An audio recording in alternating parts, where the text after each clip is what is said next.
آج میں کئی سالوں کے بعد اس پروگرام میں پہلی مرتبہ بیان کر رہا ہوں. یہ میرے پاس جو کتاب ہے شاید پاکستان میں کسی ایک دوسرے بندے کے پاس بھی نہ ہو. اس میں وہ معاہدہ لکھا ہوا ہے، بلکہ اصل معاہدے کی کاپی لگی ہوئی ہے جو فلسطین بیچا تھا آل سعود نے. الحرکت الوہابیہ الحقیقہ والجذور، عبد الوہاب ابراہیم، اس کی لکھی ہوئی ہے. 1992 میں بیروت لبنان میں چھپی تھی.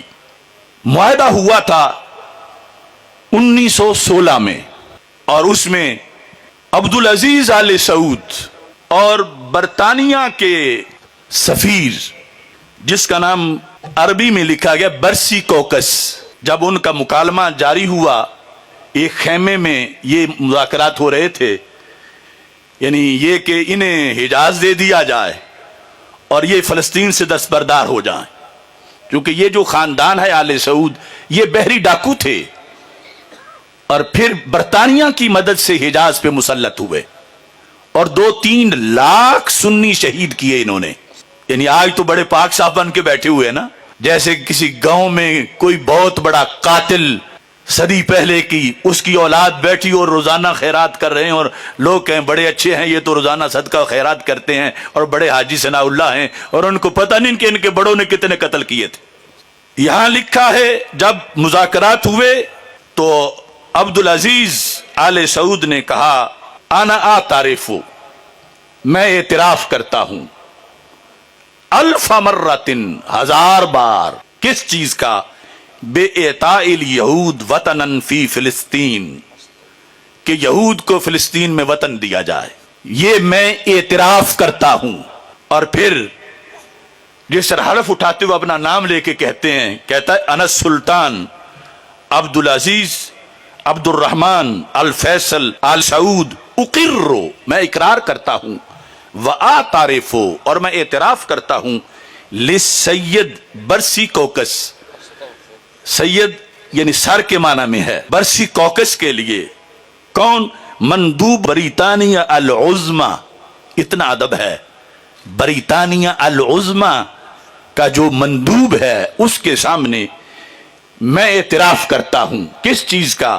لا مانع عندی من اعطاء فلسطین للیہود، میرے ہاں کوئی رکاوٹ نہیں میری طرف سے کہ اگر فلسطین یہود کو دے دیا جائے. یہ جو قاری زوار بہادر صاحب کہہ رہے تھے کہ 100 ارب ڈالر خرچ کیا وہابیت کے لیے. I mean, let's remember here, the people we are fighting today, we funded 20 years ago. And it was President Reagan in partnership with the Congress, led by Democrats, who said, you know what, sounds like a pretty good idea.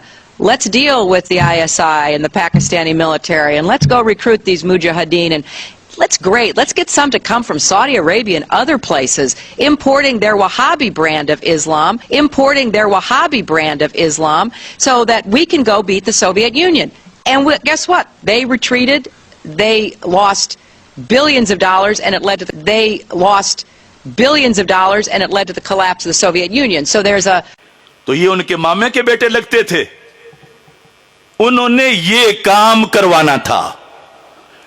یہ کتاب میرے مطالعہ میں 94 سے ہے، لیکن میں اس سے صرف نظر کرتا رہا. لیکن اب جس وقت 1.5 سال میں نے دیکھا کہ آج سعودی عرب اٹھے گا ان چیخوں کو سن کے، آج اٹھے گا، کل اٹھے گا، انتظار کرتے کرتے 70,000 شہید ہو گئے.